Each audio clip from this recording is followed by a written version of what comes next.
What's going on, everybody? It's Lockhart Gaming here with another video. It's been a minute since I posted a video, so the roster's going to look a little bit different.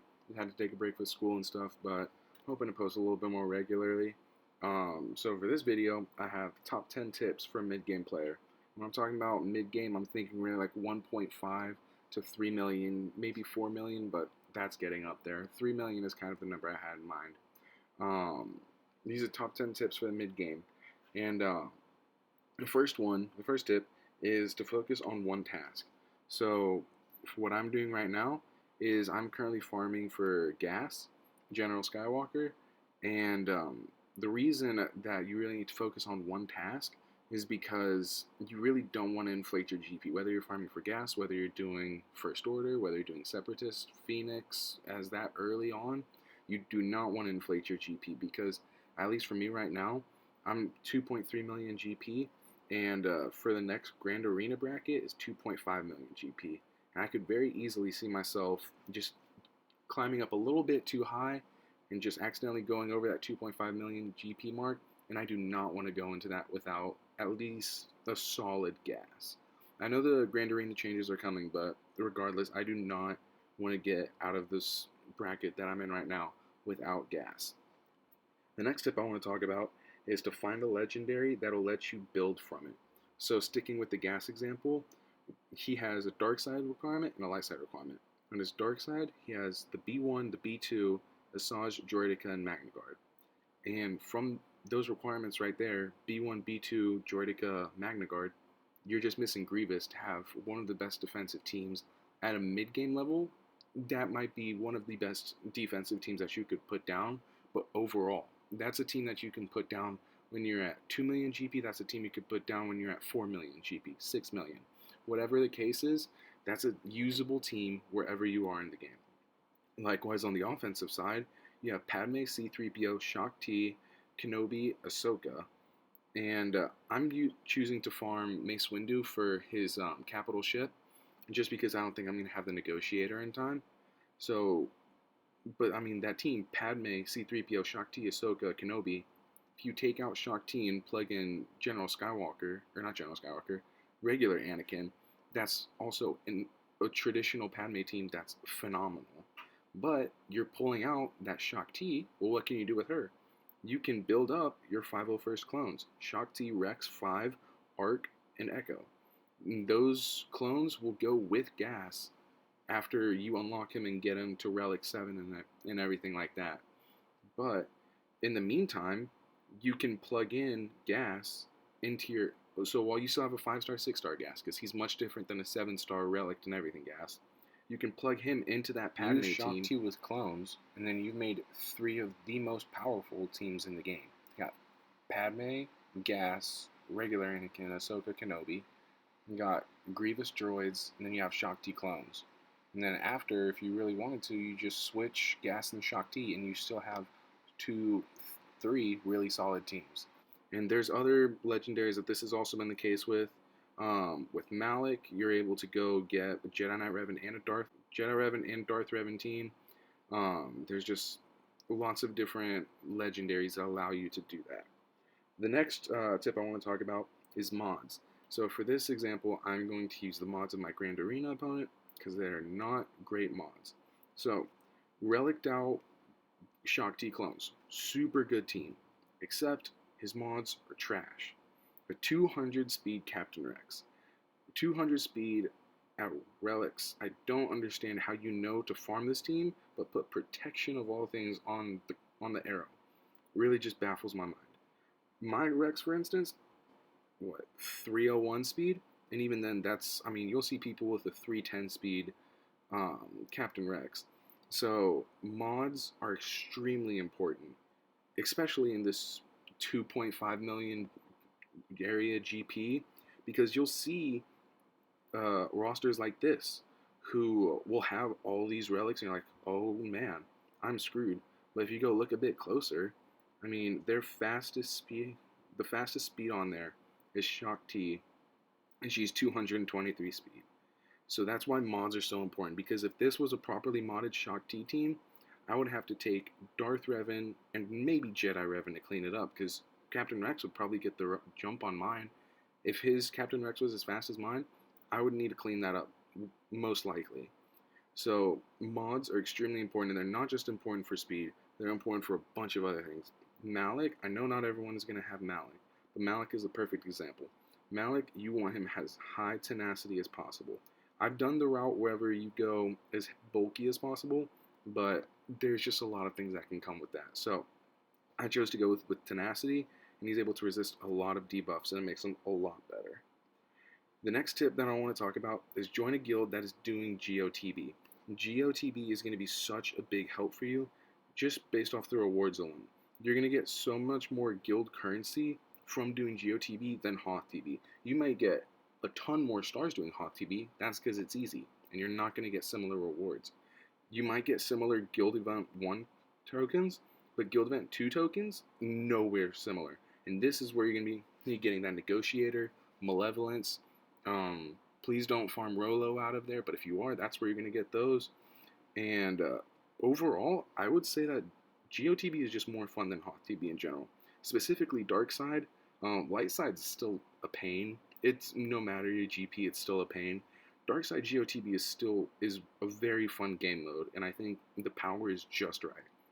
So I would definitely recommend if your guild is doing HothTB and you're about 2 million GP with 1 or 2 solid Dark Side teams, honestly, just come to my guild, because we could use you. I mean, it's phase 3 and there's guys that haven't deployed. I really don't know. Like, no, I don't want to do that. Yeah, so make sure you're in a guild that's doing GOTB if you're in that mid-game area. Something that's going to come with, which is my 5th point, is to farm the Negotiator with your guild event token 2 currency. I'm currently farming the Negotiator mostly because it is just the better ship. Unintentionally, it's a Jedi Master Kenobi requirement, which I am going to be chasing once I finish gas. But he's just such the better fleet. I mean, he's just a much better fleet. The Anakin ship is one of the best ships in the game. Ahsoka is a great reinforcement. She has a buff dispel when you call her in, and then she has a second buff dispel on her special. And then Fives is a super powerful and good ship. Plo Koon has a really good ship.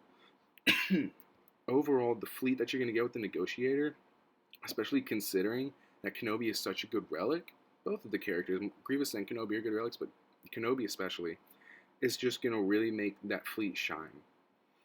The 6th point that I want to talk about is minding the guild currency. This is what every person's going to tell you, is to be mindful of how you're spending your guild currency. I know there's a lot of good gear in here. I have personally bought lots of gear out of here. I could use these stun guns so bad right now, and I would definitely want to. I can use these stun cuffs. There's so much good stuff in here, but it's really important just to hoard, excuse me, and to save up so I can get this Malik to 7-star, so I can get him to that gear 13, so I can get gas to 7 stars. So hoard your currency because it is extremely valuable for getting these guys, because this 7-star Malik is so much different. 7-star Skywalker, so much different. 7th point is for Grand Arena. You want to put on defense your 2 toughest teams, in my opinion, your 2 toughest teams, you want to put them down on defense. And then you should take everything else. I mean, I have solid teams up here. Don't get me wrong. I mean, you'll form this Old Republic team through getting Darth Revan and Malik. The Geos, I believe everyone if you're 2.5 million GP and you don't have Geos, I would highly suggest farming them. They're an extremely good Grand Arena team. And then I have Ewoks on the back wall just because you need them for C-3PO, and they might be able to steal some banners. I really don't expect a defensive win, but they might be able to take some banners. So back to the point, you really want to put your 2 best defensive teams down here, in my opinion, to stop them from getting this back zone. This front wall needs to be more heavily loaded because you do not want people getting this back wall, because people want to play on offense. People want to use their characters. And they're going to be way more excited to use their characters than they are your ships. And if you're the average player like me, I don't like ships very much. I like the characters much better. So I haven't really invested in my ships. I might have okay ships, but I have not invested in them whatsoever. So definitely want to make sure that this bottom wall is definitely where you're protecting harder. Another Grand Arena tip is to know your counters.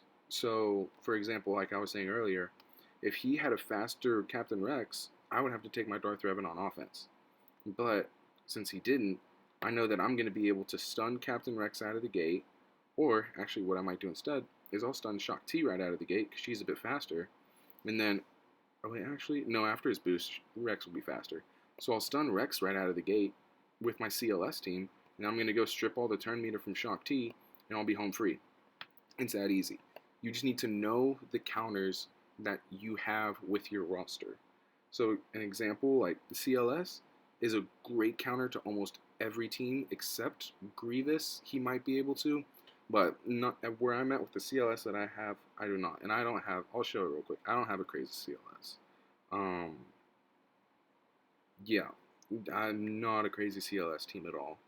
So you don't need anything too crazy. Really, it's a Han Solo stun with a Chewie assist and C-3PO that make a big difference. C-3PO would be a bit steep, but the team as a whole is just really solid, and it's a really good counter to almost everything. The ninth point that I want to make is dealing with conquest. So this is something that I struggle with a bit.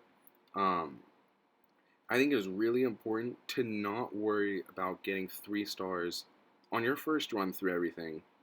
I think it's really important to not worry about 3 stars because you're going to be wasting energy, and if you do complete the battle, you're going to be wasting stamina getting 1 star whenever you could progress and fight the next battle, which could unlock data discs that would make the previous battle easier. So it's really important to keep moving forward and then coming back later to clean up what you need. And the last point I'm going to talk about is also dealing with Conquest, is to know the data disc combos that work super well in this game mode. So right now, the one that I'm running, which is, I think, the general consensus, the best one, is deployable cooling systems with some buffs. This is extremely OP. I like to put stacking offense on here also just because I like to use Yoda, and we use his AoE that gives him 100% turn meter back and steals all their buffs. He's increasing his offense every time. It's just slowly taking him out. And I picked up this Dread, so I've been running that also. But deployable cooling systems with offense or defense buffs, I'm just sticking with offense because it does the job for me. If you don't like that though, another route that I went the first 1 or 2 conquests was I used Amplify Agony, which I believe is this one. Yeah, Amplify Agony and Decay Turn Meter. Is that this one? Yeah.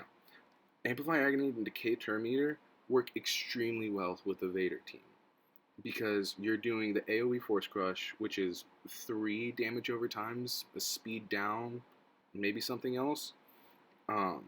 Every single one of those is 6.63 max health damage. And every time that you do that Force Crush, you're making them lose turn meter. And then you come in with if you have a Palpatine lead, then you're gaining turn meter for every buff or debuff that you're putting on them. They're losing all that turn meter, and you gain your turn meter. And it's the same thing with Palpatine. If he comes in and does his AoE stun, they're losing they're losing turn meter while you are gaining turn meter. And you can stack multiple decay turn meter. There was a point in time when I had, I think, 22.5 turn meter reduction every time I hit him. It is just extremely versatile, and you can do so much with it. So those are the 10 tips that I have for the mid-game players. I hope to be posting a bit more regularly, not like every day, but twice, 2 to 3 times a week, maybe 4. We'll see what the summer looks like. But I'm really excited to be posting videos again, and I hope you guys enjoyed this one. See you in the next video.